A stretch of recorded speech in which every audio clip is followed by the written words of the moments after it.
Next talk is by Lindsay McPherson, variation in the mesenteric fat of North Sea and Norwegian spring spawning herring with relation to maturation. So please. Good morning. Today I'm going to be talking to you about some work I did as part of my PhD thesis at the University of Aberdeen. And this work was done in collaboration with Aura Schlotter and Cecilia Kavam from IMR in Bergen, Emma Hatfield from the Marine Lab in Aberdeen, and also Tara and Alex Douglas from Aberdeen University. So first of all, I'll talk about the links between condition and maturation that have already been discussed during this conference, and also about measuring condition, which can be, there's many different methods which show different things. I'll go over the aims of this project, talk a little bit about the modelling approaches that I used and the data that I got, and finally discuss the results and the conclusions. So, as we've already discussed, condition is inherently important to maturation because you need energy to mature. First of all, you need energy for any kind of spawning behaviour, which includes migrations, such as migrations down the coast by Norwegian spring spawning herring. And also condition will decide how much energy you have for reproduction and therefore affect your reproductive potential. If you don't have much energy left over after somatic growth and metabolism, you don't have much energy for reproduction. So it will dictate your fecundity, which can be, and you can down-regulate that through atresia if you have low condition. And if you have really low condition, you can undergo mass atresia and skip spawning. Measurement of condition is quite variable, but most of the time people use length-weight relationships to find K, such as Fulton's K or relative K. And the reason this is used so much is because it's really easy to calculate, because this data is easy to measure, and there are often really long decadal data sets where you can backtrack condition based on length weight. The problem with this being that when you're using length weight condition indices, you're really just measuring the girth of any fish, and assuming that increased girth means increased energy for reproduction, which isn't always the case. So maybe other things you can do is start to measure energy directly, and one way you can do this is measure fat. And in fish such as herring and mackerel, you can measure the fat in the muscle using something like a fat meter.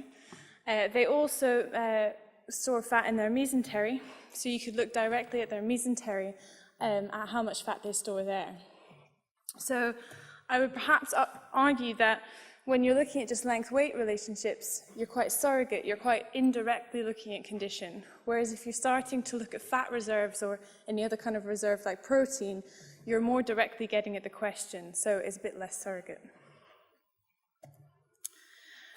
So the aim of this project was to look at mesenteric fat and try and understand if it was related to maturation, specifically in two stocks of Atlantic herring. Norwegian spring spawners, who around here they feed in the the Norwegian Sea and spawn down the coast of Norway, as Philippa was talking about yesterday. And also North Sea autumn spawners, which are down here in the North Sea. They feed in the central North Sea, and then they migrate up to Shetland and the east coast of Scotland and northern England to spawn.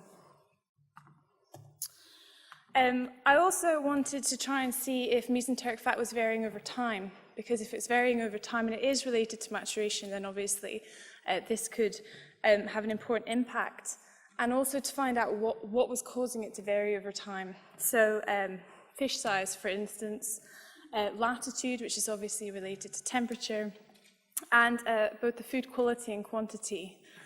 For food quality and quantity, I looked at calanoid copepods in the North Sea, because it's been said by many that the preferred prey of Atlantic herring is Calanus marcicus, but there's been a reduction in Calanus marcicus in the North Sea over the last couple of decades, and a concurrent increase in Calanus helgolandicus, so this might be having an impact on the herring mesenteric fat, so I was trying to investigate that.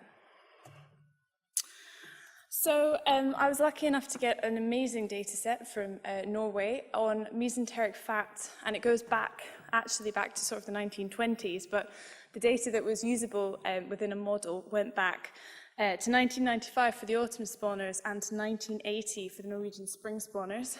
On this map, I hope you can see the crosses are the Norwegian spring spawners and the dots are the autumn spawners. And the grey dots are adults and the black dots are juveniles, so immature fish. There are actually a lot more grey dots, but the black dots go on top and then you can't see them very well. What was really interesting about this data set was that not only had they measured length and weight and maturity stage and all the usual data, they'd also measured mesenteric fat for every individual fish. When I say measured, I mean on a 4-point scale, from no fat around the intestine here to some fat, and then finally a lot of fat around the intestine. So you have some sort of scale of how much fat is being stored in the mesentery by all these individual fish. So I used our software to produce a model to try and model this over time.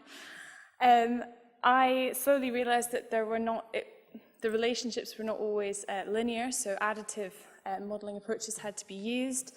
And also, fish within any trawl were not independent of each other, which isn't that surprising. So random effects had to be pulled in. So whole was pulled in as a random effect in a generalized additive mixed effect structure.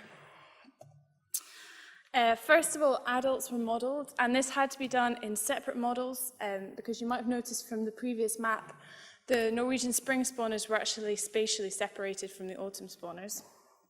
And these models were used to investigate whether or not mesenteric fat varied over the maturity cycle for adult fish.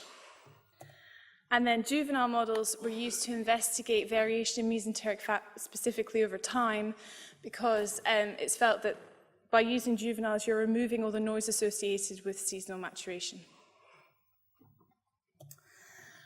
One thing I would note now is that in all of these models, to use this kind of approach, mesenteric fat had to be treated as continuous.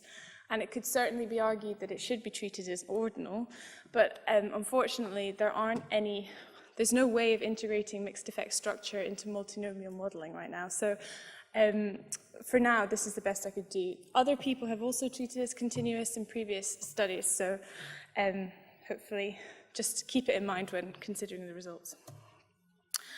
Finally, I checked the robustness of all these models using jackknifing. So I would remove a hole and then rerun the model, and then put that back in and remove the next hole, and just check that the estimates weren't varying too much, and they actually varied very little. So here's some of my results. This is the adult models, and you can see that maturity stage was significant for both stocks of herring. And if you look over here on the right-hand side, you can see that, not surprisingly, lowest mesenteric fat estimates were found during late vitellogenesis, so stage 5, and spawning, stage 6, and that the highest mesenteric estimates were at early maturation, so stage 3 here, and recovery in stage 8. So this is really suggesting that mesenteric fat is being used during the maturation process, either for spawning behaviors or for actually developing the gonad. You can see gear type is included in both models. This was just to take into account the effect of different gears in the sampling. And year was significant in both models. Latitude was significant for the spring spawners and not the autumn spawners, and I don't think this is necessarily because latitude is not important for autumn spawners. It's just that the data I had was quite restricted with regard to latitude, so you wouldn't see much temperature difference over that distance, so that's probably why. But here you can see the year effects on the left here. So autumn spawners at the top, spring spawners at the bottom. Please keep in mind that the time series is not the same for both. But they don't really show the same pattern over time. They're showing slightly different patterns over time, which does suggest that there's different things acting on them, which isn't surprising as they are spatially separated. In both, interestingly, there has been a recent increase in mesenteric fat. We have a longitudinal effect on the autumn spawners with high mesenteric fat at about 5 degrees west. And in the spring spawners, there seems to be this increasing mesenteric fat with increasing latitude. So as you're getting colder, you're getting more fat stored in the mesentery. When we look at the juveniles, year was only significant in the autumn spawner model and was not significant at all in the spring spawning model.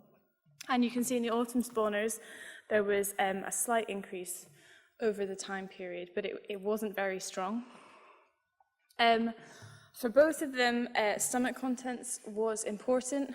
This is kind of strange, as it suggests that if you have high stomach contents now, then you probably ate well in the past because you've got quite high fat as well. So that was quite interesting.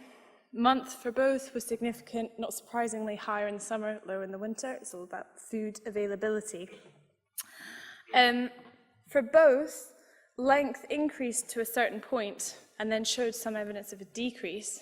And they were quite similar lengths. So the Norwegian spring spawn is about 250. The North Sea autumn spawn is about 240. So that suggests to me that they're increasing their mesenteric fat until some point when they're thinking of starting to mature, and then maybe they're starting to use it up. So these larger fish here in the Norwegian spring spawners are probably actually maturing fish, I would think. And there was also effective longitude on both, but they were different, not surprisingly, as we're talking about fish inhabiting different latitudes. So when I said earlier I was going to think about the effects of food and this reduction in Calanus finnmarchicus in the North Sea. And so I wanted to include this in the model, but due to the resolution, there was no way to do that. But what we can do is plot the time trends that I found for the North Sea autumn spawning fish against these trends in Calanus finnmarchicus to see if there's a concurrent trend. And you can see here is the proportion of Calanus finnmarchicus, so that's relative to Calanus helgolandicus in the same area of the North Sea. And there's really no relationship between the time trends in North Sea autumn spawning mesenteric fat and the time trends in the proportion of Calanus finnmarchicus available to them, which does suggest Calanus finnmarchicus is perhaps not as important as we think it is. One explanation could be that the overall abundance has increased even if the proportion has decreased. But if you look at the total abundance of calanoid copepods, you can see that that again doesn't really show the same pattern as what we're seeing with these time trends. So again, this suggests that perhaps calanoid copepods, and specifically Calanus finnmarchicus, is not so important to them, and they can switch to euphausids or amphipods if the abundance goes down. So to conclude, there is a strong relationship between mesenteric fat and maturation, with mesenteric fat being used up during the maturation cycle. So not to forget in these oily fish, this fat store, which is clearly important. The time trends are different for both stocks, suggesting that the conditions they're inhabiting are different, but they were significant for both adults and one of the juvenile stocks. Month and length had very similar effects on the mesenteric fat for both stocks, so these stocks are not so different as they might appear. The mesenteric fat varies in similar ways. And finally, Calanus finnmarchicus is perhaps not as important to this species as previously thought, and they're probably able to switch to other food sources. So finally, I'd just like to thank funding from Fresh, Uncover and BBSRC, and thank you for listening.